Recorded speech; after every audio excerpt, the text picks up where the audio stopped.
नमस्कार, आदाब। Crime petrol dial 100 में आप सबका स्वागत है। रंग, जात पात, ऊंच नीच, न जाने ऐसे कितने ही दायरे हैं जिनमें उलझकर इंसान दूसरों को बेइज्जत करता है, उन्हें शर्म का एहसास दिलाता है, जबकि खुद अपने अंदर की खामियों के प्रति अपनी आंखें मूंद लेता है, जिस पर हकीकत में उन्हें खुद शर्मानी चाहिए। जिन लोगों को उनकी किसी खामी की वजह से बार बार शर्मसार किया जाता है, वो उस शर्मिंदगी से बचने के लिए, दुनिया वालों को उसका जवाब देने के लिए कभी कभी गलत रास्ता चुन लेते हैं, और कई बार ये रास्ता जुर्म की तरफ ले जाता है। आज की ये कहानी ये सवाल उठाती है कि क्या दूसरों पर उंगली उठाने से पहले अपने गिरेबान में झांकना जरूरी नहीं? अल्लाहु अकबर, अल्लाहु अकबर।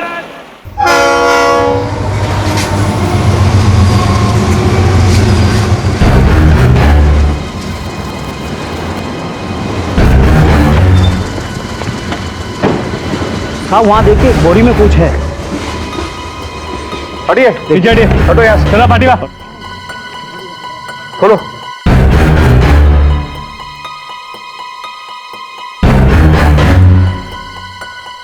अल्लाह, इनका फोन क्यों नहीं लग रहा?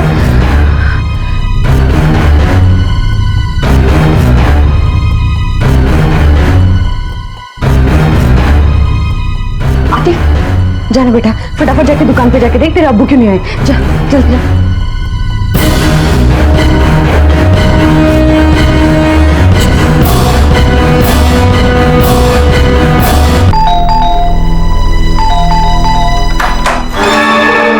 अब्बू का? अम्मी, अब्बू का कुछ पता नहीं चला। अब्बू दुकान पे भी नहीं है। कलीम चाचा ने बोला उन्होंने शाम में ही दुकान बंद करके कहीं चले गए थे। मैंने उनको मस्जिद में भी देख लिया, वो नहीं थे।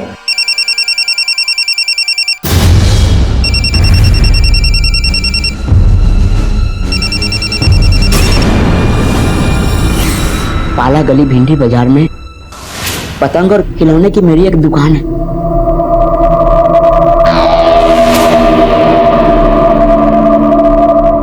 ये मेरा कार्ड है साहब। दिलकश किड्स कॉर्नर।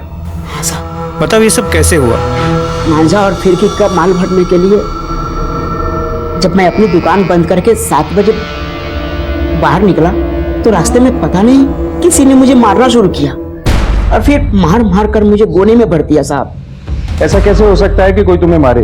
बोरी में भरे 5 किलोमीटर दूर शिवरी फाटे पर फेंक कर आए और इस दौरान तुमने अपने ऊपर हमला करने वालों को देखा तक नहीं? अरे नहीं देखा तो नहीं देखा, ऐसे कैसे किसी का भी नाम ले लूं? सॉरी साहब। ये क्या हो गया आपको? कैसे हो? किसने किया ये सब?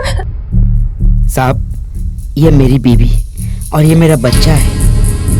अब्दुल जी, आप पे जानलेवा हमला हुआ है। ये एक अटेम्प्ट टू मर्डर का केस। हम इसकी इन्वेस्टिगेशन जरूर करेंगे।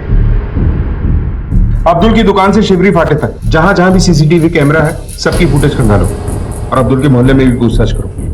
अब्दुल जैसे आदमी पे हमला करने वालों को हमें ढूंढ निकालना है। जी सर।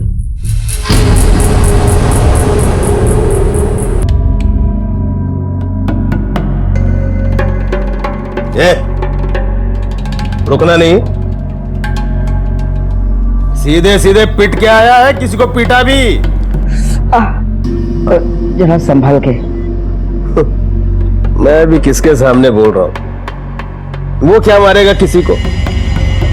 अरे इस घर में तो औरतें ही औरतें हैं भरी हुई। बस ये 2 बेटे हैं, एक तो आधा मर्द और दूसरा पानी कम। मुस्टंडा बन के घूमता रहता है, दिन भर खाता रहता है और कुछ करता नहीं है। लड़कियों की फौज लगा रखी है यहाँ पे। बेटा कम से कम बड़ा हो क्या तू तो मर्द बनना, इनके जैसा नहीं। है? दुश्मनी और अब्दुल की? नहीं साहब, आपके खड़क मोहल्ले में उसके जैसा शरीफ आदमी कोई नहीं है। और आपको तो मालूम है साहब वो कैसा दिखता है। कोई कुछ भी बोले, कितने भी तानाकशी करे, क्या मजाल किसी को वो पलट के जवाब दे।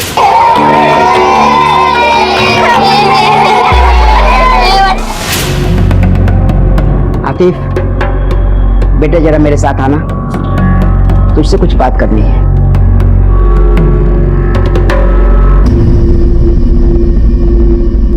सर, वो अब्दुल को उठा ले जाने वाली बाइक के ऑनर का पता चल गया है सीसीटीवी फुटेज से। वो बकाक गली के लड़के हैं। उसला देना साहब। आपने पतंग उड़ाने के लिए बुलाया क्या? नहीं, तुमसे कुछ पूछना था। क्या? बता बेटे, कितने पैसे दिए थे तुमने मेरी ठुकाई के लिए? 500, 1000 या उससे भी ज्यादा? बोल बोल। क्या? अरे मुझे पता तो चले कि मेरी औकात कितनी है तेरी नजर में। मेरे को नहीं मालूम। आप क्या बात कर रहे हो? लेकिन मुझे मालूम है बेटा, तुमने ही पैसे दिए थे उन छोकरों को। नहीं, मैं क्यों दूंगा? मेरी हाइट कम है, दिमाग नहीं।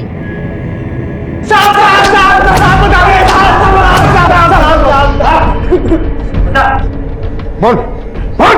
सर वो 1000 रुपए मिले थे वो बटले को मारने के लिए। किसने दिए थे? साहब वो बटले का बेटा है ना आतिफ, उसने दिया था साहब। आतिफ, क्यों किया तुमने ऐसा? शर्म आती है मुझे। सब मुझे बटले का बेटा बोलने की औलाद बुलाते हैं। मुझे पहचान अच्छी नहीं लगती। मैं अपने 6 महीने की पॉकेट मनी इसीलिए बचा रहा था। मेरे को अब्बा को पिटवा के बुरा नहीं लग रहा। जाने दो साहब, मुझे इससे कोई शिकायत नहीं। बच्चा है साहब। आतिफ, अभी इनके कहने की वजह से मैं तुम लोगों को छोड़ रहा हूं। आइंदा अगर ऐसी कोई गलती की तो ठीक नहीं होगा। तो जाओ यहां से। चलो चलो।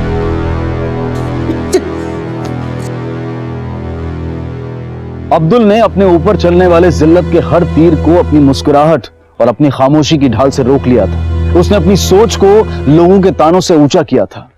दुनिया के सामने तो वो डट कर खड़ा था, लेकिन उसके अपने बेटे आतिफ से ये जिल्लत सही नहीं जा रही थी। अपने बाप की तौहीन में लोगों के कहे गए अल्फाज उसके दिल में घर कर गए थे और अपने बाप के लिए नफरत उसके दिमाग में। ये तो सिर्फ एक चिंगारी थी उस आंच की जो आगे चलकर बहुत कुछ राख कर देने वाली थी। क्या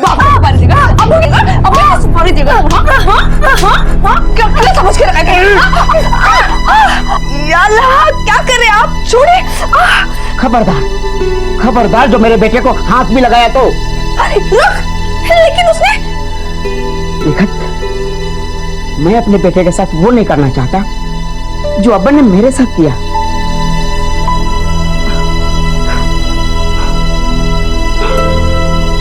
मैं तुमसे बहुत प्यार करता हूं, लेकिन कोई मेरे बेटे को हाथ लगाए ये मैं बर्दाश्त नहीं कर सकता, समझी?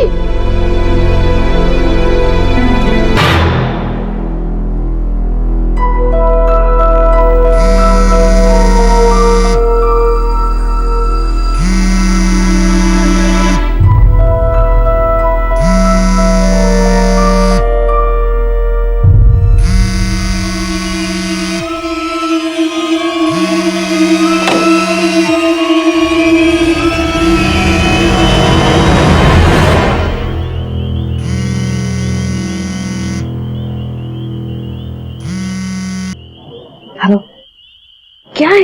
क्यों फोन कर रहे हो मुझे? मैं अभी बात नहीं कर सकती।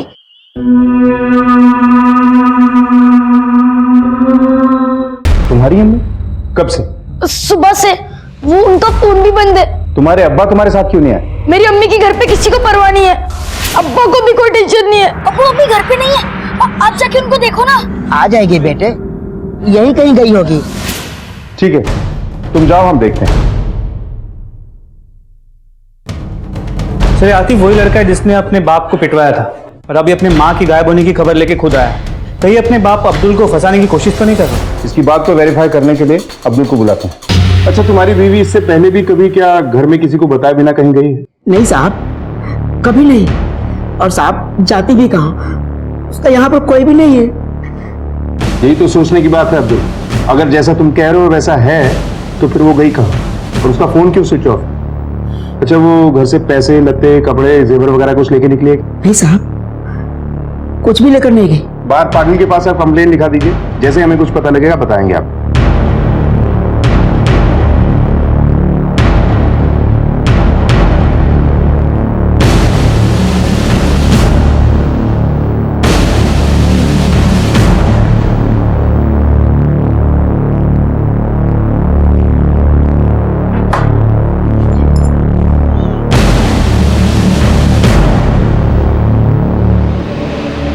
तुम सोई नहीं अब तक?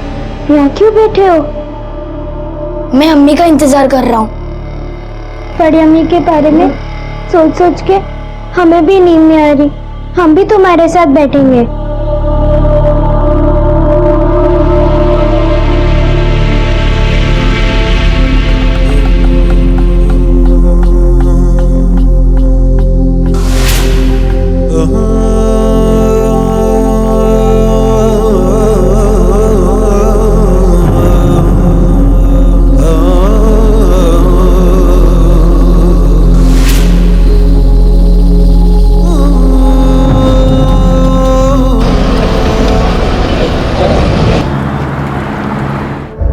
वो निकट हाँ भाग गई रहेगी किसी और मर्द के साथ। सर वो तो किसी के साथ भाग नहीं सकती, बिल्कुल सीधी सादी औरत है। जरूर अब्दुल ने ही कुछ किया होगा निकत के साथ। मैं उसे मारूंगा?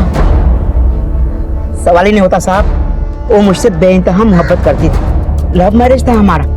यतीम थी वो, कोई नहीं था उसके आगे पीछे। साहब वो कोई बेचारी नहीं है, वो तो मर्दों को अपनी तरफ खींचने वाली औरत है। उसकी छोटी भाभी खुद हमीदा उससे तंग है।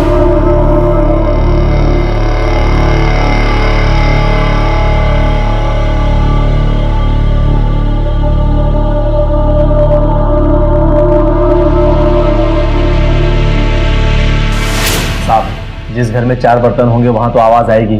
ये औरतें तो चिक चिक करती रहती हैं। इसका मतलब ये नहीं है कि मेरे और निखत के बीच में कुछ चल रहा था।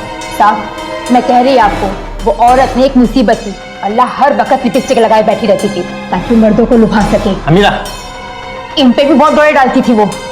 साहब मेरी 4 बेटियां, अब आप ही बताइए क्या ये असर पड़ता उन। निखत को ढूंढिए, वो ऐसी नहीं है जैसी ये बोल रही है। निखत के गायब हो जाने से अब्दुल की जिंदगी में नए तूफान खड़े हो गए थे। निखत को किसने और क्यों गायब किया था? कोई उससे क्या चाहता था? और अब्दुल की भतीजियां घर छोड़ने और मरने की बात क्यों कर रही थी? निखत के बारे में अब तक मिली जुली राय पुलिस के सामने आई थी, लेकिन एक बात साफ थी कि अब्दुल निखत के बारे में कुछ भी गलत सुनने को तैयार नहीं था। अरे पूरे मोहल्ले में सिर्फ निखत की ही चर्चा हो रही है। अरे मैं तुमसे कह रही हूँ, अरे तुम सुन क्यों नहीं रहे हो? बस खाते रहो। तुम्हारी हिम्मत कैसे हुई निखत के बारे में लान तान करने की? अरे तुमसे ज्यादा तुम्हारे बच्चों की माँ थी वो। तुमसे ज्यादा ख्याल रखती थी उनका। और तुम होके उसी की इज्जत उछाल रही हो। शर्म नहीं आती? अरे कुछ बोलोगे भी या मुंह पे लखवा मार गया है? अरे खाते रहोगे, कुछ बोलोगे क्या भी? चिल्लम चिल्ली हो रही है यहाँ पे? मेरे को भी भूख लग रही है, जाके खाना बना। चल। अरे तेरी जोरू सच में भाग गई क्या? नहीं बता क्यों नहीं गई? पड़ोस में देखा कि नहीं? आजू बाजू वाले लोग के दो।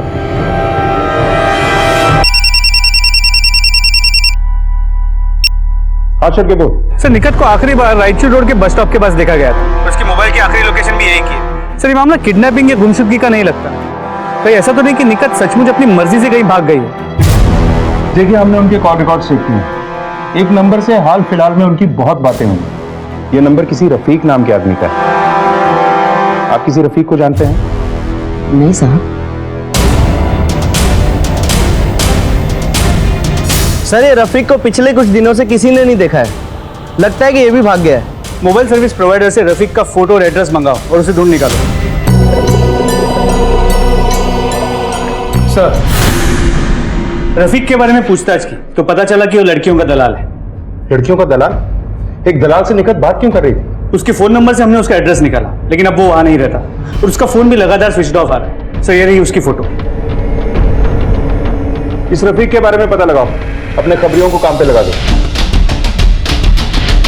निखत का ताल्लुक एक दलाल के साथ सामने आने पर पुलिस ने उसकी तलाश तेज कर दी।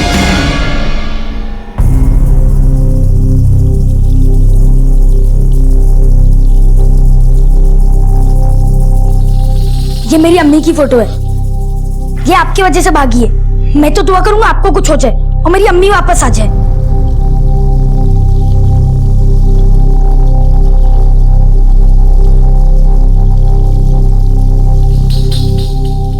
सही बोल रहा था तेरा बेटा आसिफ। तेरे जैसे आधे अधूरे मर्द के साथ में पूरे 12 साल गुजार दिए तेरी बीवी ने। ये क्या कम है? तो तेरा बेटा तेरे को लात मार के निकालेगा, एक दिन देख लेना।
लोगों के अब्बा जब रात भर घर नहीं आए तुम्हें फिक्र नहीं हुआ?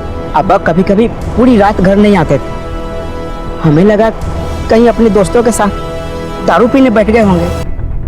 सर लगता है टूटी हुई बोतल से स्टैब करके मारा गया है, लेकिन मर्डर वेपन आसपास कहीं नहीं मिला। पहले अब्दुल की बीवी निखत का गायब होना, अब उसके अब्बा जमील की मौत, क्या कनेक्शन हो सकता है इन दोनों केसेस में? आसपास अच्छे से सर्च करो, शायद कुछ मिले। सर तो जमील की पोस्टमार्टम रिपोर्ट, इसके मुताबिक उसके पेट में कांच के टुकड़े मिले। इससे ये तो साफ है कि कांच की बोतल का इस्तेमाल किया गया। सारे मोहल्ले में, खास तौर पे इनकी बिल्डिंग के आसपास तलाश करो, इस कत्ल की गुत्थी वहीं सुलझेगी। इसके अलावा खून में अल्कोहल भी मिला। मौत के वक्त को नशे में था। सर मौत का वक्त सुबह 4 से 5 के बीच का है। इम्तियाज के मुताबिक बच्चियां मदरसे जा रही थी जब उन्हें रास्ते में अपने दादा को मरा हुआ देखा। हो सकता है इन बच्चियों ने कुछ और भी देखा हो, लेकिन डर के मारे बता नहीं रहे। इन बच्चियों से और इंफॉर्मेशन निकलवाते हैं। हम भाग रहे थे। भाग रहे थे? बेटा क्यों भाग रहे थे? क्योंकि हमारे बारे में कोई परवाह नहीं करता, क्योंकि लड़कियां हैं। या अल्लाह, रुकिए, ये बोली तो उसको क्या निकट की है। मेरी बच्चियों के दिमाग में पता नहीं क्या क्या जहर भर दिया है, उसी के नक्शे कदम पे चल रही है। साहब मैं आपको सब बता रही हूँ कि ये सब कुछ अब्दुल भाई ने किया है। अब्दुल भाई ने ही अब्बू को मारा है। आपको ऐसा क्यों लगता है? हर कोई जानता है कि अब्दुल भाई अब्बू से कितनी नफरत करते थे। मेरे ससुर एक खर खोपड़ी के इंसान थे। जब अब्दुल भाई और निखत का निकाह हुआ तो सरेआम उन्होंने अब्दुल भाई के ऊपर पेशाब कर दिया था। मेरे अब्बा का गुस्सा बहुत खराब है, वो हाथ बहुत जल्दी छोड़ते थे और अब्दुल पे तो और भी जल्दी हाथ छोड़ते थे। तुमने कभी अपने अब्बा को रोकने की कोशिश नहीं की? घर के सबसे बड़े थे, उनके सामने हम ऊंची आवाज में भी बात नहीं कर पाते थे, रोकना तो बहुत दूर की बात है। पूरी जिंदगी तुम अपने अब्बा के ताने सुनते रहे, मार खाते रहे, एक बार भी अपने अब्बा को पलट के कभी जवाब नहीं दिया।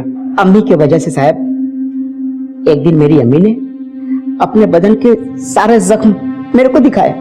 उन्होंने कहा इस दर्द को कभी भी अपने रूह पर हावी मत होने देना। अगर तुम्हारे अब्बा इतना ही जुल्म करते थे तो तुम उसी घर में उनके साथ क्यों रहते थे? साहब निकत, उसी को सबके साथ में मिलके रहने का बुखार सवार है। साहब कहती है तुम बड़े हो, अगर तुम भी टूट जाओगे तो ये पूरा घर टूट जाएगा। इसीलिए साहब इतने दिनों से सबके ताने सुने, गालियां सुनी, मार खाई। साहब मैं अपने अब्बा का कत्ल कैसे कर सकता हूँ? साहब कहना तो नहीं चाहिए, लेकिन और भी वजह है अब्दुल भाई के पास। मेरे शौहर के साथ साथ मेरे ससुर पे भी डोरे डाला करती थी वो।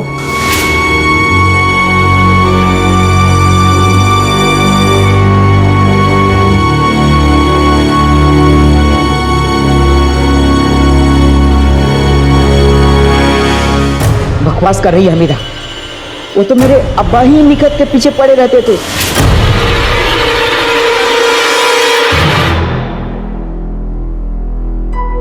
अब्बा क्या कर रहे हैं आप? शर्म नहीं आती आपको? अब्दुल जो अब तक अपने ऊपर आने वाली हर परेशानी, हर मुसीबत का डट कर मुकाबला कर रहा था, अब निखत के गायब हो जाने से कमजोर पड़ने लगा था। अपने ऊपर कसे हुए तानों को तो उसने बर्दाश्त कर लिया था, लेकिन निखत पर उठने वाली उंगलियां उसे अंदर से तोड़ रही थी। जमील के कत्ल ने इस केस की पेचीदगियों को और बढ़ा दिया था। आखिर किसने उसे मौत के घाट उतार दिया था, और वो कौन था जो निखत को बंदी बनाकर उस पर जुल्म के पहाड़ तोड़ रहा था? वो चाहता क्या था? ये चल क्या रहा है इस घर में? पहले निखत गायब हुई, फिर 2 दिन बाद जमील की मौत। सिर्फ मुमकिन है कि जमील और निखत के बीच संबंध हो, जिसके बारे में अब्दुल को पता चल गया, और अपनी हीन भावना में आके उसने अपने बाप जमील को रास्ते से हटा दिया, और फिर बेवफाई के चक्कर में निखत को भी। ऐसा भी तो हो सकता है कि निखत का जमील और रफीक दोनों के साथ संबंध था, और उसने जमील को रास्ते से हटाया और रफीक के साथ भाग गई। तो इस रफीक का अब तक कुछ पता नहीं चल पाया है। इन दोनों की, निखत और रफीक की तलाश तेज कर दो, और ये भी जानने की कोशिश करो कि जमील के मौत के और क्या कारण हो सकते हैं। जमील लॉज चलाता था, इसकी लॉज के आसपास पूछताछ करो। सर साहब वैसे जमील तो गर्म दिमाग का था, आए दिन किसी न किसी के साथ उसके झगड़े होते ही रहते थे। अभी कुछ रोज पहले एक औरत को लेके बाप बेटे में जम के लड़ाई हुई थी साहब।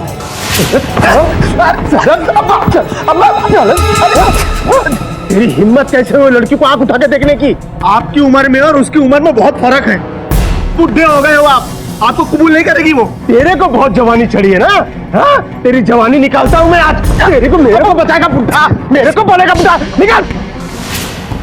वो औरत निकट थी? वो तो पता नहीं साहब। तुम्हारे अब्बा और तुम्हारे बीच किसी औरत को लेकर झगड़ा भी हुआ था क्या? अब्बा मेरे को बेटियां पैदा करने के वास्ते हमेशा ताना मारा करते थे। दो बेटे हैं, एक तो आधा मर्द और दूसरा पानी कम। लड़कियों की फौज लगा रखी है यहाँ पे, इसलिए बेटा पैदा करने के लिए मेरे को एक निकाह और करना था। लेकिन अब्बा ने भी उसी लड़की के पास में अपना रिश्ता भेज दिया जिससे मेरे को निकाह करना था। कौन थी वो औरत? रुखसाना। लेकिन मेरे और अब्बा के झगड़े के चलते उसके अब्बा ने उसकी शादी कहीं और कर दी। सर ये इम्तियाज झूठ तो नहीं बोल रहा? मुमकिन है कि ये लड़ाई निखत को लेके ही हुई होगी। ये दोनों शायद निखत के पीछे हों। इम्तियाज ने निखत को कोई छुपा दिया और अपने बाप को रास्ते से हटा दिया। जमील की लॉज और सारा पैसा इम्तियाज के हाथ आ गया और उसके और निकत के रास्ते का रोड़ा भी साफ हो गया। कहीं ये एक तीर से दो निशाने तो नहीं? सर निखत का अब तक तो कोई पता नहीं लगा है। इसे इम्तियाज के कॉल रिकॉर्ड निकलवाओ और लोकेशन भी चेक करो। सर सुना है निखत के बारे में पुलिस तुझसे पूछताछ कर रही थी। बता निखत कहाँ है? साले दूसरों का बीवियों पर नजर डालता है। साले बुतले, आज के बाद दोबारा कभी इस लॉज में नजर आया ना तो तुझे भी अब्बा के पास भेज दूंगा। ठीक है? और देखता हूँ तुझे तेरी निखत कैसे मिलती है। चल सर 9 अप्रैल को जिस वक्त जमील का मर्डर हुआ था, इम्तियाज की मोबाइल की लोकेशन उस जगह की नहीं थी। लेकिन उस दौरान इम्तियाज का मोबाइल कंदेल स्ट्रीट में रेगुलरली एक्टिव था। चल के देखते हैं।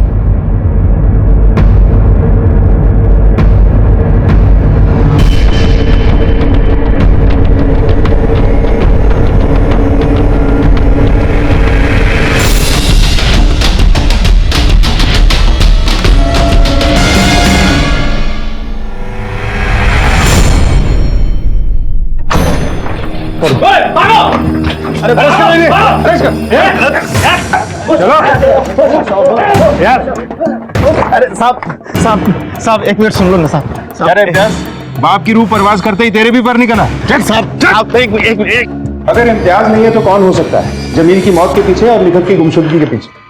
निखत से तो हमीदा भी नफरत करती है, लेकिन उसके पास मोटिव नहीं है जमील को मारने। उसके कॉल रिकॉर्ड्स और मोबाइल लोकेशन को भी चेक किया, कुछ हाथ नहीं लगा। और ये रफीक की कोई लीड मिली?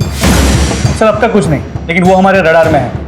खबर मिली है कि उसे चुन्नाभट्टी एरिया में देखा गया। 2 केसेस हैं, जमील की मौत और निखत की गुमशुदगी।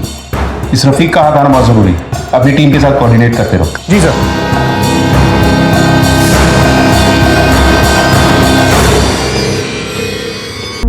सर रफीक का पता चल गया है, चुन्नाभट्टी में छुपा है।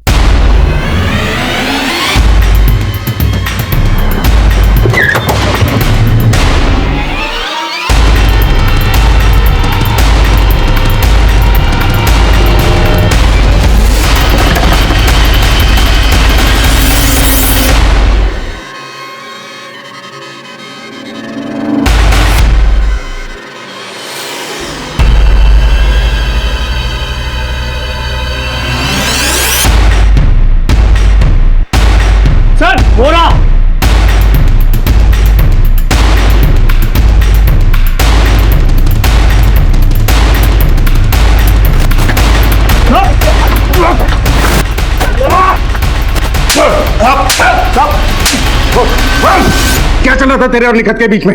साहब माँ कसम किसी को भी पूछो साहब, वो तो अपन की बहन है साहब। बहन? हाँ साहब, वो धंधा करने वाली है और अपन उसके लिए कस्टमर लाता था। वो अब्दुल भी उधर ही मिला था उसको साहब। अब्दुल को वो इतनी पसंद आई, उसने पैसा देकर उसको खरीद लिया। वरना उस बोने से शादी कौन करता? तो तू भाग क्यों रहा था? साहब आप उनका माठीपुरा में था और वहां पर छापा पड़ा था, इसलिए कुछ दिन से अंडरग्राउंड था। कहीं तूने उसे फिर से धंधे पे तो खड़ा नहीं कर दिया? नहीं साहब, नहीं, कसम खाता है साहब। तो फिर फोन पे क्या बातें होती थी तुम दोनों के बीच? साहब वो खुद धंधे में वापस आना चाहती थी साहब, इस वास्ते वो खुद फोन करती थी। अब्दुल ने निखत को इज्जतदार जिंदगी दी, उससे शादी की, दोनों का बच्चा भी हुआ। फिर एक घर गृहस्थी वाली औरत देह व्यापार के दलदल में वापस क्यों जाना चाहती है? और इस जमील की मौत का इन सबसे क्या लेना देना हो सकता है? शिरकी, इस रफीक की बातों को वेरीफाई करना होगा, ये सच बोल रहा है या झूठ। इससे पूछताछ जारी रखो। मेरा बेटा आतिफ कल रात से गायब है। कल रात जब मैं 10 बजे सोने गया तो घर पे ही था, लेकिन साहब सुबह उठा तो घर पे नहीं था। मैंने आजू बाजू सब जगह छान मारा, वो कहीं नहीं मिला साहब। आपको किसी पे शक है? जब से उसकी अम्मी निखत गायब हुई है वो बहुत परेशान रहता है, और उसकी चच्ची हमीदा उसे बहुत परेशान करती है साहब। कोई और नहीं मिला तो बिल मुझ पे फाड़ेंगे क्या? साहब, बेटियां पैदा करने पर मुझे बहुत जिल्लत मिली है, लेकिन उसकी भड़ास मैंने सिर्फ बोल के ही निकाली है। तो और कौन पहुंचा सकता है? साहब, अब्दुल भाई। बाप बेटे के बीच में एक दिन भी चैन से नहीं जाता था साहब। अब्दुल भाई ने ही अपने अब्बा को मारा है, और अब्दुल भाई ने ही निखत को मारा होगा साहब। और मैं यकीन के साथ कह सकती हूँ कि अब्दुल भाई ने ही आतिफ के साथ कुछ किया होगा। साहब, अब्दुल भाई जितना जमीन के ऊपर है ना, उतना ही जमीन के नीचे है। ए चंडाल चौकड़ियों, यहाँ क्या देख रही हो? हाँ, पढ़। बच्चों, क्या तुम में से कोई भी जानता है कि तुम्हारा भाई आतिफ कहाँ गया है, क्यों गया है? देखो, घबराओ मत, सच बताओ।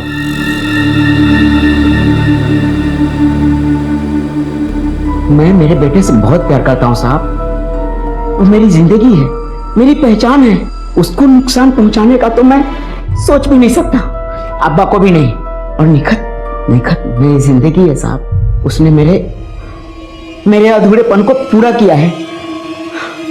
गुत्थियां उलझती जा रही हैं। निखत का गायब होना, जमील की मौत, और अब ये आतिफ लापता है। सर एक बात और, जब मैं हमीदा से पूछताछ करने उसके घर गया था तो देखा कि हमीदा बिना मतलब के अपनी बेटियों को डांट रही है, और मुझे ऐसे लगा कि उसकी बेटियां भी कुछ छुपा रही हैं। सर मुझे मामला कुछ सस्पिशियस लगा।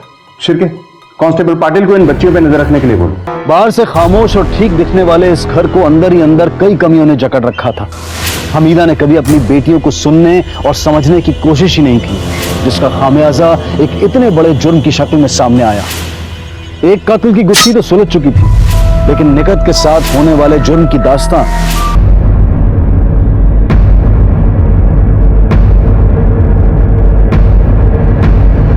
साहब उधर है वो।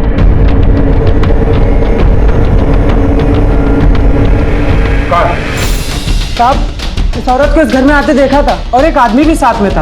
उस आदमी को 2-4 बार तो यहाँ देखा था साहब। इनमें से है वो आदमी? यही है साहब। झूठ बोलता है। तू तो यहाँ बंद था, फिर तेरे इशारे पे किसने मारा उसे? साहब, अबू ने नहीं मरवाया उसको। हाँ, ये बात जरूर है कि अपन उसको धंधे में वापस लाना चाहता था, पर वो धंधे में वापस आना नहीं चाहती थी साहब। कमाटीपुरा में अपन का धंधा चौपट हो गया था साहब, पर अपन को धंधा शुरू करने के लिए लड़कियों की जरूरत थी, और निखत से अच्छी कोई लड़की हो ही नहीं सकती थी। इसलिए मैंने निखत को मनाया। जब वो नहीं मानी तो मैंने उसको अक्का भिंडी बाजार में बदनाम करने की धमकी दी। क्यों परेशान कर रहे हो मुझे? तुमको पैसे चाहिए ना? ठीक है, मेरे गहने ले लो, सारे गहने ले लो, लेकिन मुझे दोबारा उस दलदल में मत भेजो। ए, सीधी तरह से मान जा, नहीं तो कल सुबह अक्का मोहल्ले के सामने तेरा काला चिट्टा खोल दूंगा मैं। उसके बाद बचाती रहना अपनी इज्जत। जब तेरा बेटा तेरे मुंह पे थूकेगा ना, तो खुद ब खुद चल के आएगी अपन के धंधे में। ए, रोना बंद कर, और कल सुबह 6 बजे रायचौर स्ट्रीट के बस स्टॉप पे मिल मुझे। फिर साहब, अपन ने उसको बस स्टॉप पर बुलाया और अपन के साथ चलने को मजबूर किया, और वो मान गई। फिर उसको खोली में बंद करके जबरदस्ती धंधे में वापस आने के लिए कहा। साहब, उसके बाद कसम से अपन को नहीं मालूम वो कब भागी और किसने उसको मारा। क्या मिसाल कायम किया एक भाई होने की। इसे तब तक मारो जब तक सारा सच नहीं उगल देता। साहब बात तो करो साहब। सर, निखत की पोस्टमार्टम रिपोर्ट, उसकी बॉडी हमें मिलने के 4-5 घंटे पहले ही उसकी मौत हुई। सर, उसकी मौत भी सर पे वार की वजह से हुई। ऐसे घाव तो मर्डर वेपन मिला? नहीं सर, ये रिक्शा वाला है, निखत से मिला था। कहाँ मिली थी वो तुम्हें? सर, वो जंगल के पास कच्चे रास्ते। इनके मोबाइल में चेक करो कि वो कॉल किसे किया गया था। सर, ठीक है उसे? सर, पहले तुमने उसके घुटनों पर वार किया, और जब वो जमीन पे गिर गई तो उसके सर पे मार मार के उसे जान से मार डाला। हाँ साहब, इन्हीं हाथों से मैंने अपने निखत को मार डाला। कुछ दिनों से वो मुझसे छुप छुप के फोन पे किसी से बात करती थी। मुझसे ये सब बर्दाश्त नहीं होता था और जिस दिन वो गायब हुई साहब, उस दिन मैंने उसका पीछा किया और जब मैंने उसे रफीक के साथ देखा तो मुझे बहुत हैरानी हुई साहब। इससे पहले कि मैं उससे कुछ पूछ पाता, उसे पकड़ता, वो दोनों एक रिक्शे में बैठे और भाग गए। मैं उसे मारना नहीं चाहता था साहब, लेकिन वो मुझसे मेरे आतिफ को अलग करना चाहती थी और फिर मैंने निखत को मार दिया। अगर तुम उसकी बात सुन लेते ना तो तुम्हें पता चलता कि तुम्हारे यकीन को बचाने के लिए उसने क्या क्या नहीं सहा और कितनी सारी जिंदगियां बर्बाद होने से बच जाती।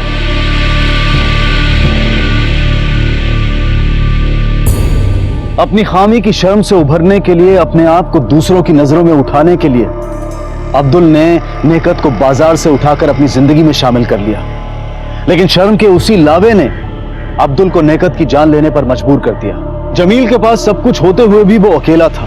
अब्दुल जैसे इंसान को आबाद देखकर उसे खुद पर जिल्लत महसूस हुई और इस अकेलेपन को दूर करने के लिए उसने अपने ही घर की बच्चियों को निशाना बनाया और नतीजा बच्चियों के हाथों उसका कत्ल। आतिफ की शर्म ने उससे अपने ही बाप पर जानलेवा हमला करवाया और फिर अपने आप को सजा देने के लिए वो घर से भाग निकला। खोखली शर्म और जिल्लत के एहसास ने मजबूत रिश्तों को तहस नहस कर दिया। दूसरों की खामियों पर उंगली उठाना, उन्हें शर्म का एहसास दिलाना, उनकी तौहीन करना बहुत आसान है, लेकिन अपनी कमियों को टटोल कर उनसे उबरना भी उतना मुश्किल नहीं है। याद रखिए, जब हम किसी पर एक उंगली उठाते हैं तो बाकी की 3 उंगलियां हमारी खुद की तरफ भी उठती हैं। अपने किरदार, अपनी शख्सियत को बुलंद करने के लिए ऊंचे कद की जरूरत नहीं होती। ख्यालात ऊंचे होने चाहिए, सोच ऊंची होनी चाहिए। इसी विचार के साथ अब मैं अनूप सोनी आपसे विदा लेता हूं। फिर मुलाकात होगी अगले एपिसोड में एक और चौंका देने वाले केस के साथ। तब तक अपना और अपने परिवार का ख्याल रखें और देखते रहें क्राइम पेट्रोल डायल 100। सबक एक को, सीख हम सबको। जय हिंद।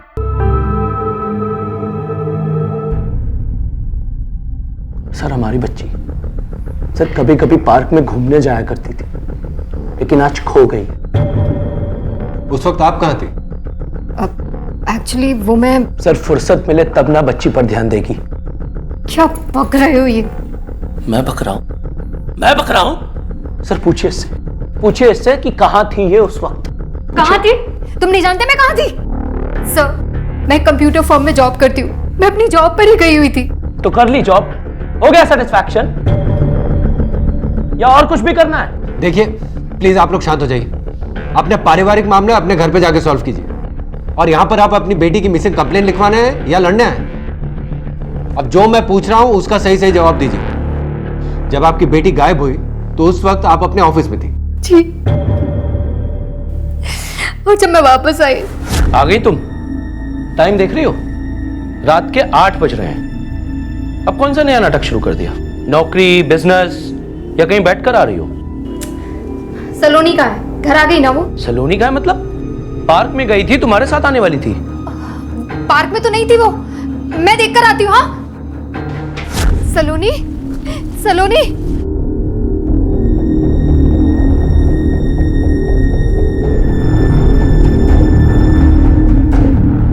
सर, ये सब कुछ इसके चलते, इसकी लापरवाही के चलते हुआ है। 1000 बार मना किया था ना मैंने कि जॉब मत करो, घर पर ध्यान दो, बेटी पर ध्यान दो, लेकिन नहीं, तुम्हें तो जॉब करनी है, तो अब भुगतो। बकवास करना बंद करो। मैं बकवास कर रहा हूँ? मुंह संभाल कर बात करो। और तुम भी अपना मुंह संभाल कर बात करो। कीजिए आप लोग, ये पुलिस स्टेशन है, कोई झगड़ा करने की जगह नहीं है। शर्म आनी चाहिए आप लोगों को कि आपकी बेटी गायब है और आप लोग इस तरह से बिहेव कर रहे हैं। अब प्लीज आप लोग बाहर जाइए और बाहर जाके अपनी कंप्लेंट लिखवाइए। दिनेश, इनकी रिपोर्ट लिखो। चलो चलिए आइए बाहर, चलिए। बच्चों में माता पिता की जान बसती है और अगर अचानक इन्हें कुछ हो जाए तो उनकी जान निकल जाती है। ऐसा ही वाकया पेश आया था जब नई दिल्ली के तिलक नगर इलाके में रहने वाले शोभा और मिथिलेश बंसल की 7 वर्षीय बेटी एक शाम लोकल पार्क में खेलते हुए अचानक कहीं खो गई थी। इंसान किसी भी उलझन और दुर्घटना को झेल सकता है अगर वो अपने विवेक और अपनी बुद्धि को नियंत्रण में रखे। बड़े अफसोस और आश्चर्य की बात थी कि ऐसी विकट समस्या में भी बंसल दंपत्ति अपने आपसी रंजिशों से जूझ रहे थे। मिलजुल कर अपनी बेटी को ढूंढने की बजाय वो एक दूसरे पर आरोप लगा रहे थे। ऐसी स्थिति में उस बच्ची को सिर्फ कानून का सहारा था। इस फोटो को ध्यान से देखो और बताइए, इस बच्चे को देखा आपने कहीं?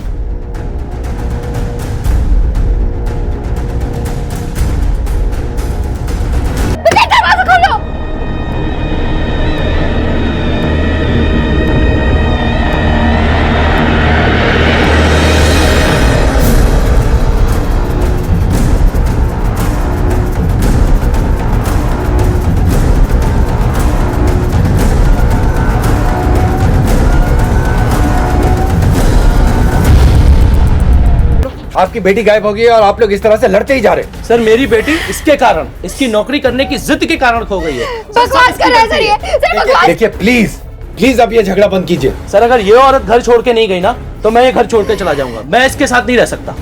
देखिए मैं आपको एडवाइस करता हूँ कि जब तक आपकी ये मिसअंडरस्टैंडिंग क्लियर नहीं हो जाती, आप अपने मायके में जाके रह लीजिए।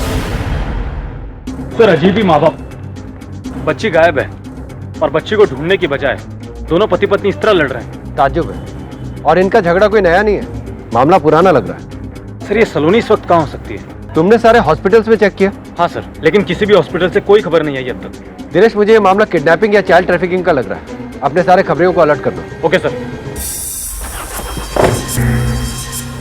घर का झगड़ा सड़क पर आया, जिसका शिकार हुई 7 साल की मासूम सी बच्ची।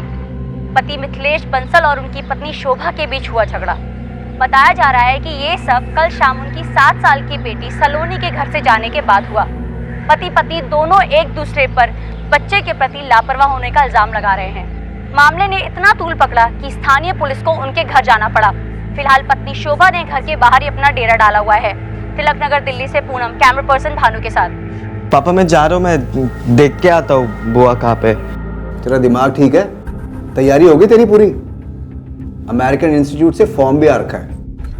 तेरे को जाना भी है कि नहीं जाना? हाँ तो जाना है ना, और आपकी बहन है, मुझे लगता है आपको भी एक बार देख लेना चाहिए। अपने पापा से जुबान क्यों लड़ा रहा है? अभी मैं का कुछ। अरे भाई ये शोभा उसके पति के बीच का मामला है, हम भाई क्या करेंगे उसमें? त्रिका, तुझे क्या स्पेशल इनविटेशन देना पड़ेगा डिनर के लिए? चाची आप लोग खा लो, मैं बाद में खा लूंगी।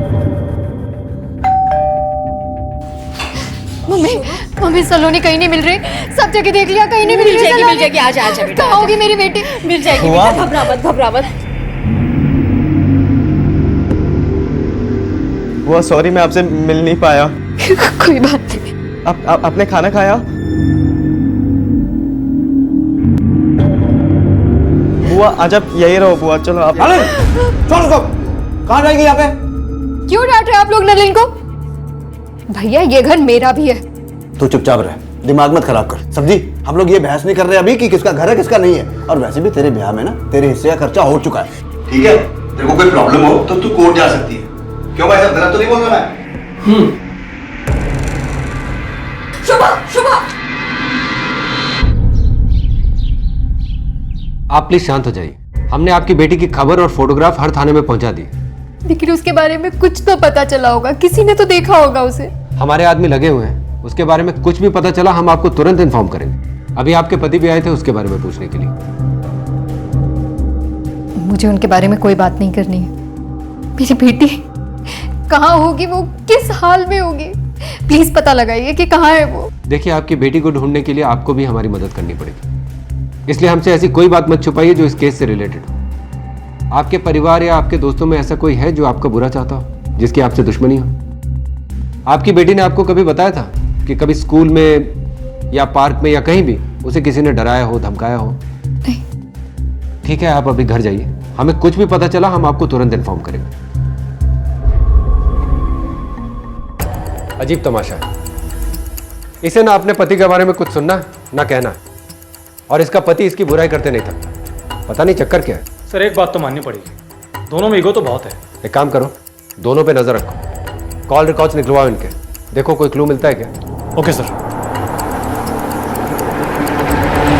देख मम्मी, इसको तो मैं अमेरिकन यूनिवर्सिटी भेजूंगा और कैलिफोर्निया से फॉर्म भी आ गया। 7 से 10 दिन में अगर पैसों का बंदोबस्त नहीं हुआ तो मैंने एक पार्टी भी देख रखी है। फिर मैं ये घर बेचूं। घर बेचने की ऐसी क्या आफत आ गई? पिछले साल त्रिका का भी तो नाम निकला था अमेरिकन यूनिवर्सिटी में। पैसे अरेंज नहीं हुए तो उसने तो जिद नहीं करी मकान बेचने की। ये सुरेश भाई साहब का लुकआउट था और ये मेरा है। वैसे भाई साहब को मकान बेचने में कोई प्रॉब्लम नहीं है। पापा,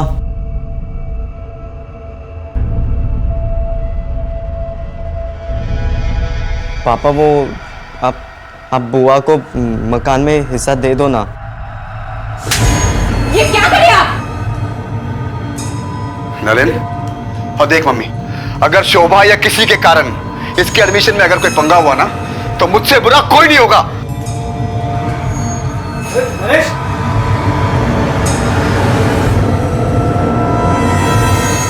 आपको पूरा यकीन है कि उन बदमाशों को आपके हस्बैंड ने भेजा था? और कौन भेजेगा सर? घर किसे खाली करवाना है सर? आप लोग बस मेरी बेटी को ढूंढ के ला दीजिए, उसके बाद उसका घर तो क्या, मैं ये शहर भी छोड़ दूंगी। हम वहाँ गश्त लगवाते हैं, लेकिन आपको एक एडवाइस है कि आप कुछ टाइम के लिए अपने भाइयों के साथ शिफ्ट हो जाइए। देखिए, आप अपने पर्सनल झगड़ों को फिलहाल भूल जाइए और अपनी बेटी को ढूंढने में हमारी मदद कीजिए। वैसे हमने हर जगह खबर कर दी, लेकिन अब तक तो कोई इन्फॉर्मेशन नहीं मिली है। लेकिन सर वो जो सुबह गुंडे आए, उन लोगों का पता हम लगा लेंगे, आपके पति से भी पूछताछ करेंगे। अच्छा, आपको कोई रैंसम कॉल आया है क्या? या कोई मैसेज? नहीं सर, लेकिन मेरी बेटी को कोई किडनैप क्यों करेगा? सर मैंने किसी को नहीं भेजा धमकाने के लिए, और भला मैं क्यों भेजूंगा? सर आज नहीं तो कल वो तो जाना ही वाली थी ना। सर मैंने डिवोर्स की अर्जी दी है कोर्ट में। सर मेरी बेटी मेरी जान है सर। सर प्लीज आप उसे बचाइए। सर वो औरत कुछ भी कर सकती है सर। सर हो सकता है उसने खुद किराए के गुंडे भेजे हो मुझे फंसाने के लिए। सर आप थोड़ी देर बाहर बैठिए, मैं आपको बुलाता हूं। सर ये रहे शोभा और मिथिलेश के कॉल रिकॉर्ड्स। सर इसमें तो कोई खास बात नहीं है, मैंने दोनों के पुलिस रिकॉर्ड भी चेक किए। मिथिलेश और शोभा क्लीन है, और सर दोनों का कोई क्रिमिनल बैकग्राउंड भी नहीं है। गिरीश, मुझे तो इसमें चाइल्ड ट्रैफिकिंग का एंगल नजर आ रहा। अपने खबरों से पता करो कि यहाँ कोई फिर से गैंग एक्टिव तो नहीं हो गया। 6 महीने पहले वो नेपाल मोतिहारी गैंग यहाँ पर बहुत एक्टिव था। हाँ सर, हफ्ते भर में 4 वारदातें हुई थी, 5 बच्चे गायब हुए थे। पता करो कि सलोनी भी कहीं ऐसे ही गैंग के चपेट में तो नहीं आ गई। Okay sir.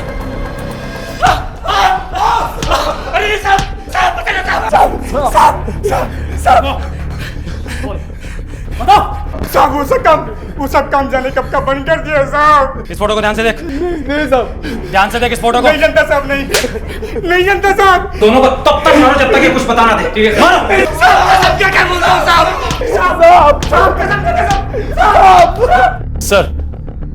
सर मैंने यहाँ के हिस्ट्री शीटर्स को काफी तोड़ा, लेकिन सलोनी से रिलेटेड उनके पास में कोई भी इंफॉर्मेशन नहीं है। सर मुझे तो ऐसा लगता है कि ये काम जरूर किसी बाहर वाले ने किया होगा। या ये भी तो हो सकता है कि कोई नया खिलाड़ी है जो किसी और बिजनेस की आड़ में ट्रैफिकिंग कर रहा है, इसलिए अभी तक हमारी नजरों से बचा हुआ है। और हो सकता है कि उसने लड़की को किसी ऐसी जगह बेचा हो जो पुरानी जगह से अलग हो। नई जगह, नए क्लाइंट्स। Yes sir. इंस्पेक्टर साहब हर जगह ढूंढा, कोई खबर नहीं शोभा की, ना उसका फोन मिल रहा है। मैं उसके घर भी गई थी, मिथिलेश से मिली, बहुत भला बुरा कहा उसने मुझे। क्या है बेटा शोभा कहाँ है? अरे मुझे क्या मालूम शोभा कहाँ है? क्या बाहर तो कहीं दिखाई नहीं दे रही। कल आई थी वो घर पर। तो मैं क्या करूं? मिथिलेश बेटा देखो, एक तो वो सलोनी को लेकर इतनी परेशान है, ऊपर से तुम दोनों के झगड़े। देखिए मुझे आपसे कोई बात नहीं करनी, ठीक है? डिवोर्स पेपर आपके घर पे भिजवा दूंगा, अपनी बेटी से साइन कराकर भेज देना। कल रात को शोभा आपके घर पे आई थी? हाँ आई थी, थोड़ी सी देर के लिए, फिर चली गई। देखिए हम लोग छानबीन कर रहे हैं और घबराने की बात नहीं, हो सकता है वो अपनी बेटी को ढूंढने गई हो। आप भी अपने घर पे जाइए, मैं अपने नाकों पे खबर कर देता हूँ। घर और बाहर दोनों सिरों पर भयंकर समस्याओं से घिरी शोभा अचानक गायब हो गई थी, मानो किसी लहरों से जूझते हुए तैराक को कोई बड़ी लहर बहाकर ले गई हो। लेकिन अचानक शोभा का गायब हो जाना कानून के लिए एक बड़ा रहस्य बन गया था। आखिर कहां चली गई थी वो खुद कहीं चली गई थी या उसे कोई ले गया था, या फिर वो किसी दुर्घटना का शिकार हो गई थी। शोभा को घर छोड़ने की धमकी मिल रही थी, मायके में भाई चुनौती बने हुए थे, और सबसे दर्दनाक घटना उसकी इकलौती बेटी लापता और दाम्पत्य जीवन ध्वस्त हो चुका था। कहते हैं डूबते को तिनके का सहारा होता है, लेकिन जिसको तिनका बिना मिले उसके लिए तो लहरों की गर्त में ढूंढना लाजमी है।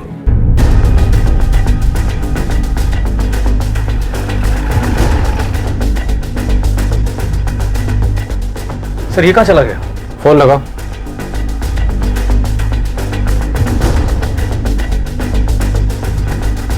सर फोन तो आउट ऑफ रीच आ रहा है। दिनेश पता करो ये कहाँ है। इस आदमी का इस वक्त गायब होना मुझे कुछ ठीक नहीं लग रहा है। पहले इसकी बेटी गायब हुई, फिर इसने अपनी पत्नी को घर से निकाल दिया और अब खुद गायब हो गया। सर ये तो गायब है, अब तो इसके बारे में सिर्फ एक ही इंसान बता सकता है। एक बेटी दो बेटे हैं आप, बेटे दोनों बड़े हैं। जी हाँ, शोभा मजली से 13 साल छोटी है और बड़े से 18। काम क्या करते हैं आपके बेटे? जी नरेश प्राइवेट कंपनी में अकाउंटेंट है और सुरेश गारमेंट कंपनी में मैनेजर। बड़े ताज्जुब की बात है, बहन गायब है और इनको पड़ी नहीं है। इनमें से किसी ने भी अभी तक उसकी खोज खबर नहीं की। नहीं नहीं, ऐसी तो कोई बात नहीं है, वो तो बहुत चिंतित है उसके लिए, लेकिन पति भी ठीक नहीं मिला आपकी बेटी को। इतना बवाल किया कि टीवी पे आ गया। होशियार लड़की है शोभा, पढ़ने लिखने में अपने भाइयों से भी अच्छी थी। BCA कर रखा है उसने। शादी के बाद भी वो जॉब करना चाहती थी, पर क्या कर रही हो? रेलवे में IT ऑफिसर के लिए जॉब निकली है, उसी का फॉर्म फिल कर रही हूँ। एक बार जॉब लग गई ना तो रेलवे में फ्री टिकट्स। क्यों, किसी चीज की कमी है तुम्हें यहाँ? नहीं तो क्यों करनी है नौकरी?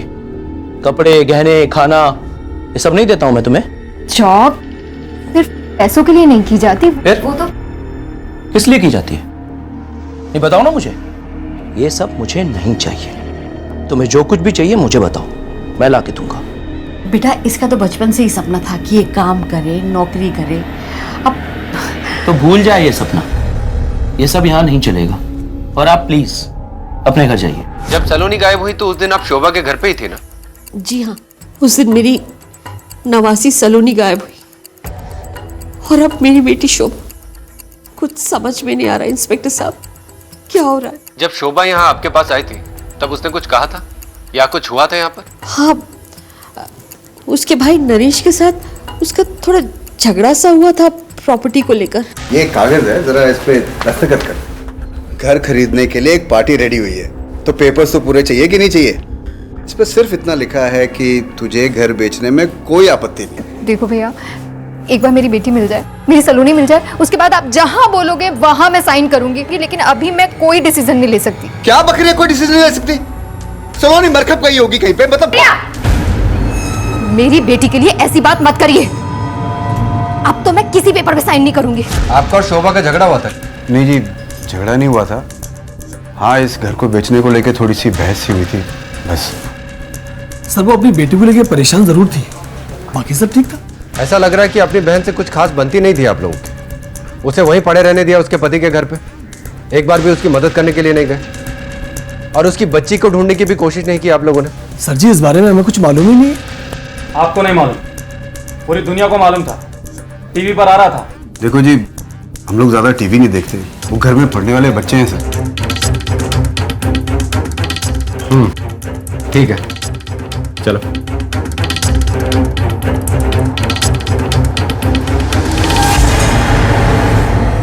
देख लिया, आज पुलिस भी आ गई घर के अंदर, और सिर्फ इस शोभा की वजह से।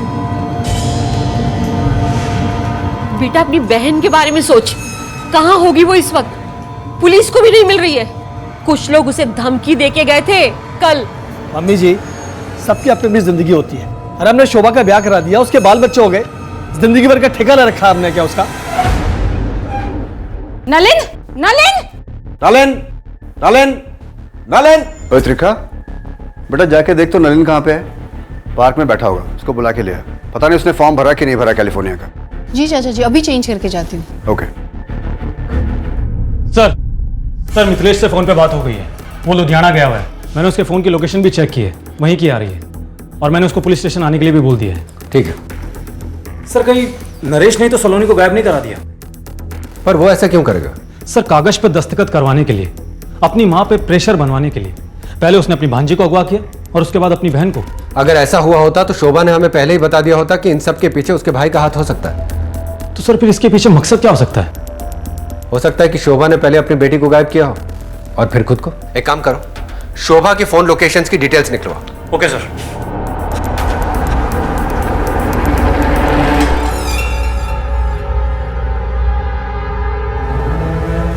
मुझे ऐसा लगता है हमें पुलिस के पास जाना चाहिए। तू अपना दिमाग ज्यादा मत चलाया कर, समझी?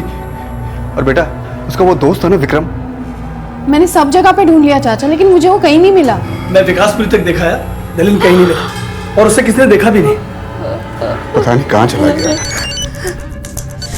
हेलो, क्या? बॉडी को पोस्टमार्टम के लिए भेजा। Okay sir. एक बात मेरी समझ में नहीं आ रही है कि घर से 2 किलोमीटर दूर ये क्या कर रहा था? सर हो सकता है किसी से मिलने के लिए आया हो। लेकिन किससे? नफरत और रंजिशों की क्रॉस फायरिंग में अक्सर मासूम मारे जाते हैं, और ऐसा ही कुछ हुआ था नरेश और सुरभि अग्रवाल के साथ। बेटे को अमेरिकन यूनिवर्सिटी भेजने का सुनहरा ख्वाब देख रहे माता पिता अब मौत की खौफनाक सच्चाई का सामना कर रहे थे। लेकिन कौन था जो उनके आशियाने को तितर बितर कर गया था? कहीं नलिन ने आत्महत्या तो नहीं कर ली थी? नलिन अपनी बुआ शोभा के काफी क्लोज था, उसकी तकलीफ उसे झकझोर जाती थी। शोभा का गायब होना उसके लिए किसी हादसे से कम नहीं था। क्या चल रहा था उस मासूम के मन में? कौन था जो उसके खूबसूरत भविष्य को इतना विभत्स अंजाम दे गया था? अग्रवाल और बंसल परिवार के बीच होते ये रहस्यमय और हैरत अंगेज हादसे पुलिस के सामने एक चुनौती बनकर आए थे। क्या पुलिस सुलझा पाएगी अपराध की इस एक नहीं बल्कि 3-3 गुत्थियों को? मुझे पता है ये सब किसने किया है। किसने किया ये सब? वही मेरी कमीनी बहन शोभा।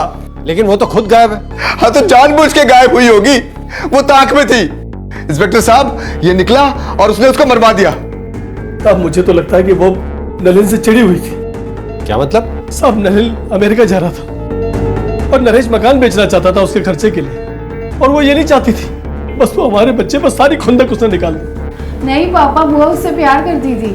अरे प्यार नहीं करती थी वो, उन दोनों के बीच में कुछ और ही पंगा चल रहा था। अब तो मैं किसी पेपर पे साइन नहीं करूंगी। जल्लाद हैं आप सब, जल्लाद। शोभा, शोभा, बुआ, अब मत जाओ ना बुआ प्लीज। नलिन, हाथ छोड़, हाथ छोड़। नलिन छोड़ दे मेरा हाथ, जाने दे। शोभा, शोभा सुन मेरी बात।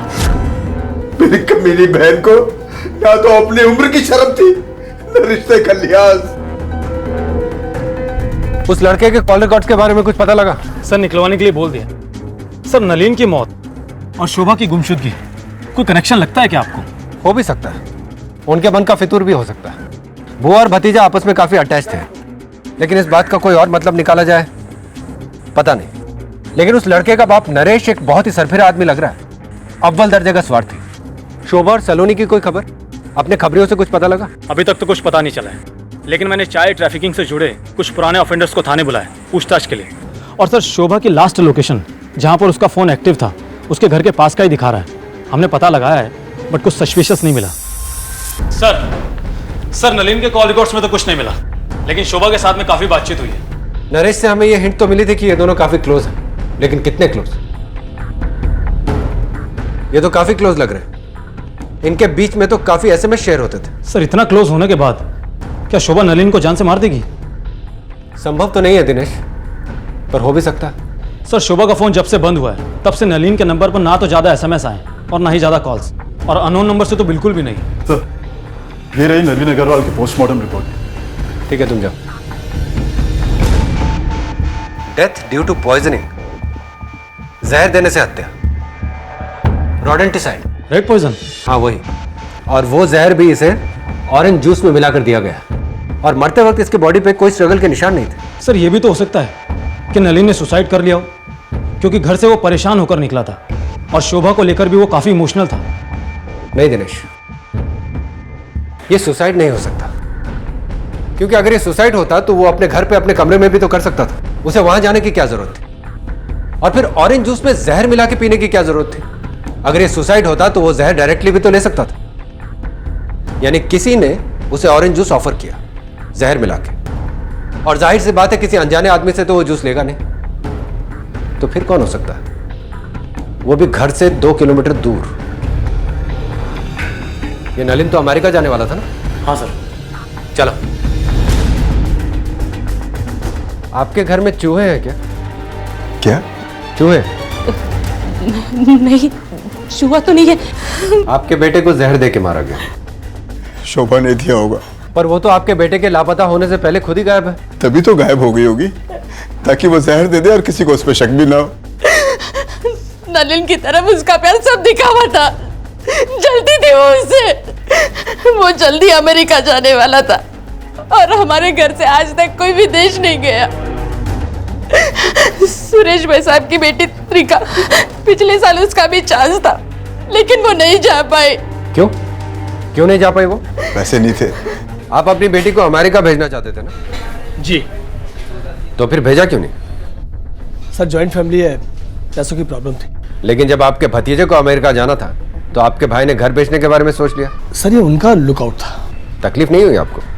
मतलब आपके भी तो अरमान होंगे ना कि बेटी को अमेरिका भेजें, वहां पढ़ाई करवाएं, वो तरक्की करे। आप कहना क्या चाहते हैं? यही कि आप अपनी बेटी को अमेरिका भेज नहीं पाए लेकिन भतीजा जाने लगा, उसके लिए घर बेचा जाने लगा। तो कहीं ईर्ष्या में आके आप क्या बात कर रहे हैं साहब? आप मुझ पे शक कर रहे हैं? सर मैं नलिन को अपनी बेटी की तरह चाहता था। अपनी बेटी त्रिखा और नलिन में कभी कोई फर्क नहीं किया मैंने। ये अलग बात है कि हमारी बहन से नहीं बनती है, पर हम दोनों भाइयों में कोई फर्क नहीं है, हम एक हैं। वो अपने बेटे के लिए घर बेचना चाहता था, मैंने उसे सपोर्ट किया। ठीक है,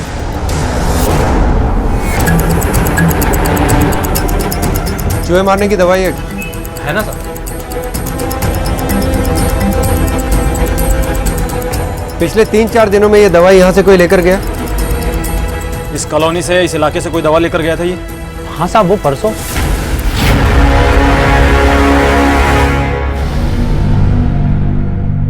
त्रिखा, आप बीएससी फिजिक्स कर रहे हो ना? जी।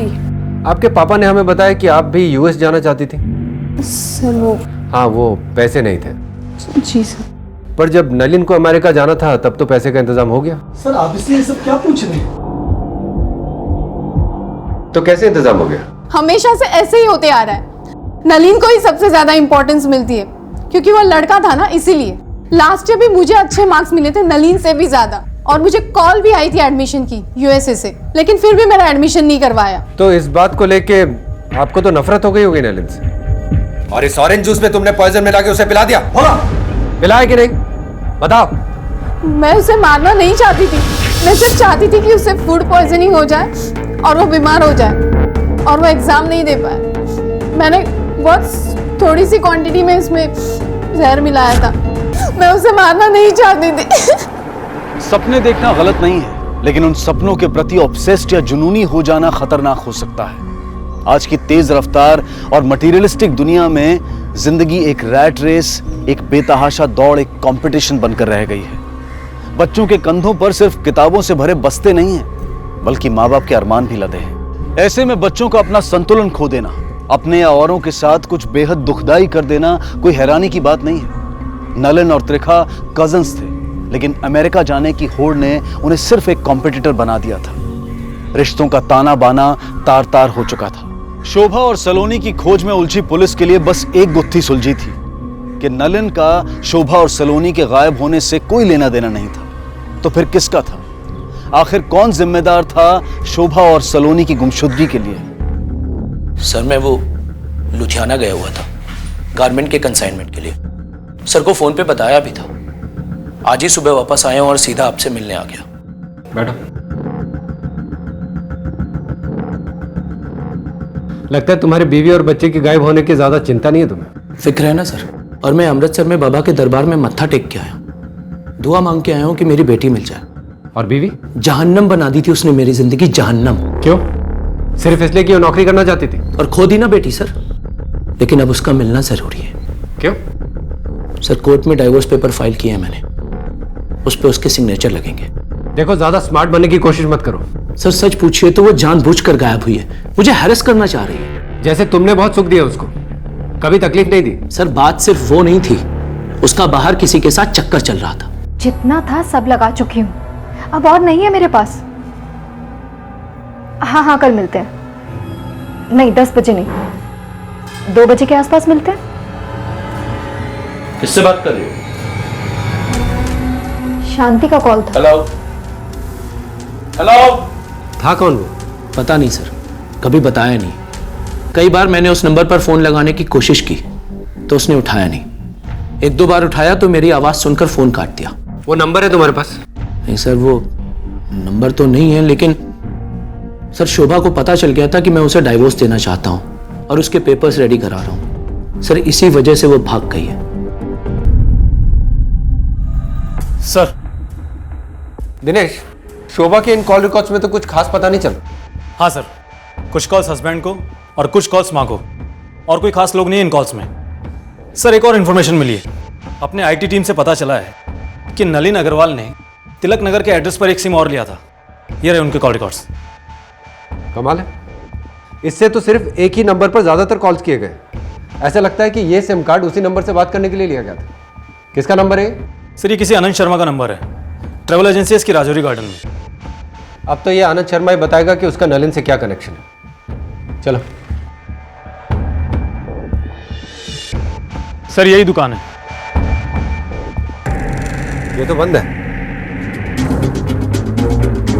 अरे सुनो, क्या ये सचिना ट्रैवल्स आनंद शर्मा की है ना? हाँ सर। क्या बात? कहाँ गया है वो?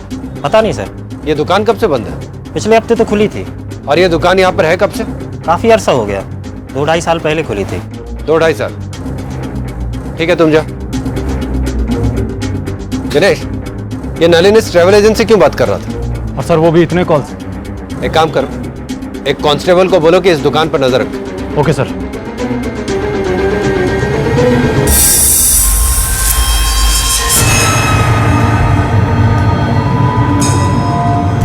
नरेश, नहीं बेचना मकान।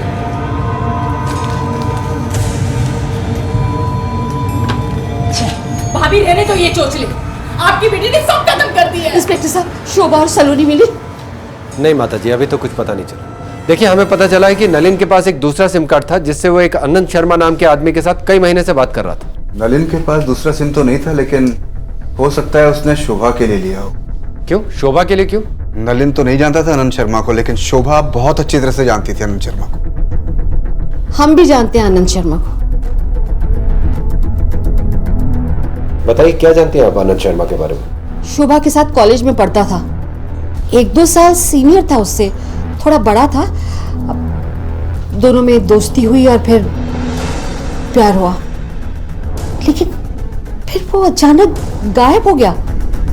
शोभा को मैंने कई बार देखा था किसी से फोन पे बात करते हुए, मैंने उससे पूछा भी, लेकिन किससे बात कर रही शोभा इतनी रात को?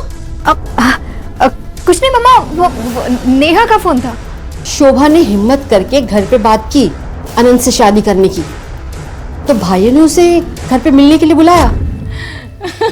मुझे तो अभी भी हंसी आ रही है। अरे वाह भाई शोभा, बढ़िया जश्न मनाया जा रहा है। वाह वाह। यही तुम्हारे बॉयफ्रेंड हैं?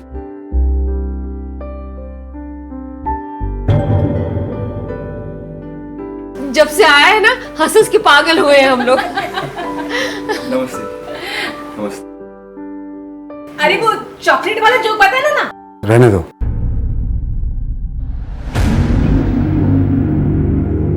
क्या बुराई है उसमें? बहुत अच्छा लड़का है, कई सालों से जानती हूँ उसको। हम सबको तो सही लगा वो। इस घर में अब अनंत के नाम की चर्चा कभी नहीं होगी। आपने इस रिश्ते के लिए मना क्यों किया? सर ये लोग नहीं जानते हैं, लेकिन मुझे अच्छी तरह से पता था वो आदमी गलत था, 2 नंबरी आदमी था। उसने अपने प्यार में शोभा को बस फंसाकर, पहला फुसलाकर। आपको कैसे मालूम? सर मैं जानता हूँ।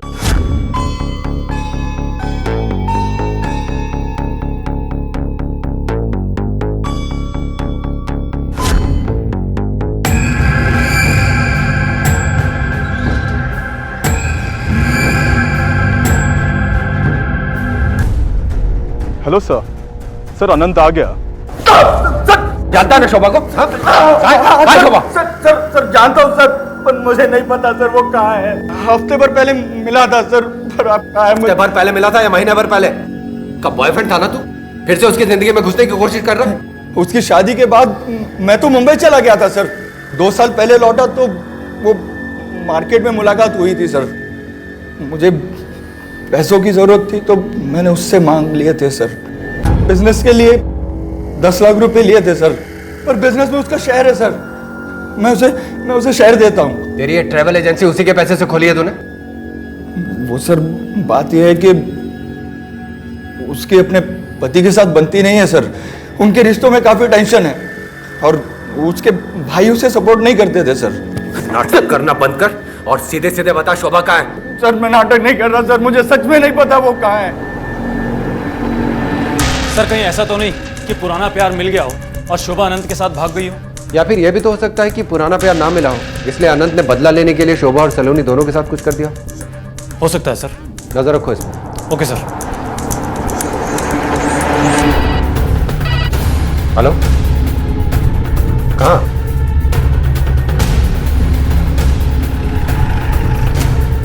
आपको क्या लगता है कौन हो सकता है? और कौन?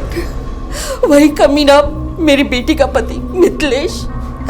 दिन रात उससे लड़ता झगड़ता रहता था, घर से निकाल दिया था उसे। नहीं निकली तो दुनिया से ही निकाल दिया। इसके हिसाब से तो इसे कुचल के मारा गया। इसके शरीर पे टायर्स के निशान थे। सर हिट एंड रन का भी तो मामला हो सकता है। दिनेश, इसमें लिखा है कि जख्म गहरे थे, मतलब कई बार कुछ लगे। सर मैंने कुछ नहीं किया है सर। अपनी बीवी को ढूंढ रहा था ना तो? हाँ सर, मैं उसे ढूंढ रहा था। सर मैं डिवोर्स पेपर पे सिर्फ उसके सिग्नेचर कराना चाहता था। कहीं उससे छुटकारा पाने के लिए तूने ही तो नहीं मार दिया उसको? नहीं सर। सर मैं मानता हूँ कि हमारे बीच में थोड़े बहुत झगड़े होते थे। सर मैं उससे अलग होना चाहता था, लेकिन सर मैं उसे मार नहीं सकता। दिनेश, ये मिथिलेश मुझे कुछ ठीक आदमी नहीं लग रहा। हाँ सर, और आंसू तो बड़ी जल्दी निकल आते हैं इसके। एक काम करो, फिलहाल इसको जाने दो, लेकिन नजर रखो इस पे। इसके फोन को भी सर्वेलेंस पे लगाओ। पता नहीं क्यों मुझे ऐसा लग रहा है कि शोभा के मर्डर और सलोनी के गायब होने में इस मिथिलेश का ही हाथ है। Okay sir. सर मैं बुटीक चलाती हूँ और मिथिलेश से प्यार करती हूँ। तुम्हें पता है ना वो शादीशुदा है? जानती हूँ। वो कब से बोल रहा है कि उसे अपनी बीवी से डिवोर्स चाहिए। सब कुछ हो गया, सिर्फ उसे अपनी बीवी से एक कागज पे साइन चाहिए और कुछ नहीं। और आज क्या बोला? फिर वो आज बोला कि सब अरेंज हो गया। पहले बोला था कि उसको अपनी बीवी को 10 लाख देने हैं डिवोर्स के एलिमनी के लिए, और 10 लाख उसे अपनी बेटी के अकाउंट में जमा कराने हैं। फिर क्या बोला? फिर उसके पास पैसे नहीं थे सर। उसने इतना पैसा अरेंज किया कैसे? फिर वो बोला कि उसे एक आदमी मिल गया है जो उसे कर्जे पे पैसे देगा, और वो एक दिन उसे मेरी बुटीक पे भी लेके आया था। सिमी, पैसों का इंतजाम हो गया है। क्या? अब हमारी शादी होके रहेगी। अरे एक बात तो मैं भूल ही गया, ये है राकेश भाई, यही हमें पैसे दे रहे हैं, वो भी पूरे 20 लाख। सब मामला डिले हो गया और मिथिलेश ने मुझे कहा कि हमें रुकना पड़ेगा। सर, राकेश यहाँ का दादा है। दादा? जी। कहने को तो वो ब्याज पे पैसे देता है, पर उसके कई और 2 नंबर के धंधे भी चलते हैं। ठीक है, तू जा। सर, इस राकेश को उठाऊं क्या? नहीं, पहले मिथिलेश।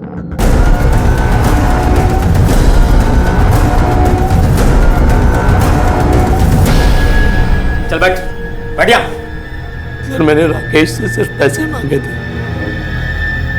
बस पैसे। वो पैसा कहाँ है? सर अभी तक उसने दिए नहीं है। देखा, जब कुछ लिया दिया ही नहीं तो कुत्ते की तरह देख के मैं भागा क्यों? हाँ? मैं डर गया था सर। सर सिमी ने मुझे बता दिया था कि आप लोग उस तक पहुंच गए हो।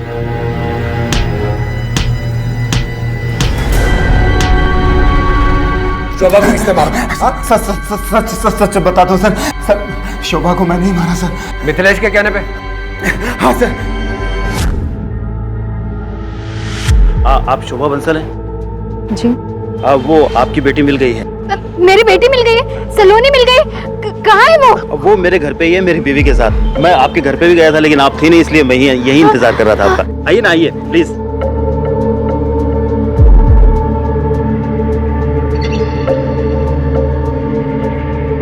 लगता है कुछ प्रॉब्लम हो गई है, मैं देखता हूँ।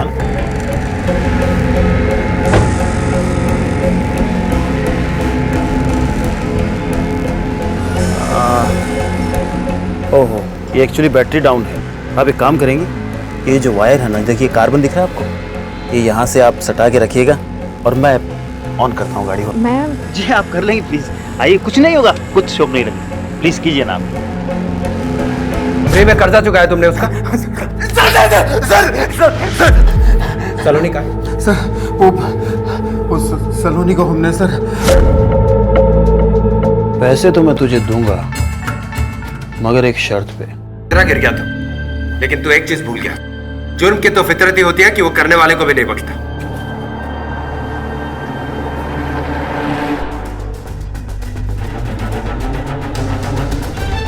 रिश्तों की बुनियाद सरलता और सादगी में शुरू होती है और फिर दाखिला होता है अहंकार, लालच और इनटॉलरेंस का। और सहजता की सुरक्षित चादर में लिपटे रिश्ते रंजिशों, नफरतों और अपराध के हवाले हो जाते हैं। काश के शोभा का पति उसके सपनों, उसके अरमानों के प्रति संवेदनशील होता। काश के शोभा के भाई शोभा के विवाह के बाद भी अपने रिश्ते को उसके प्रति निभा पाते। काश कि नलिन अमेरिका जाता तो त्रिखा भी जाती। काश कि हम अपने रिश्तों के बारे में सीधा सोचते, आड़ा तिरछा नहीं, तो शायद ये हादसे कभी होते ही नहीं। ये जीवन हवाओं पर तैरती जिंदगियों का मंजर है, रेस में दौड़ते घोड़ों का खेल नहीं। कुछ पाने, कुछ खोने, कुछ अपने, कुछ बेगानों के साथ एक यात्रा है, एक सफर है। इसे इतना जुनूनी न बनाएं कि ये एक अपराध की शक्ल अख्तियार कर ले। इसी विचार के साथ अब मैं अनूप सोनी आपसे विदा लेता हूं। फिर मुलाकात होगी अगले एपिसोड में एक और चौंका देने वाले केस के साथ। तब तक अपना और अपने परिवार का ख्याल रखें और देखते रहें क्राइम पेट्रोल डायल 100। सबक एक को सीख हम सबको। जय हिंद। इस तरह के और भी एपिसोड देखने के लिए हमारे चैनल को सब्सक्राइब करें और बेल आइकन दबाना ना भूलें।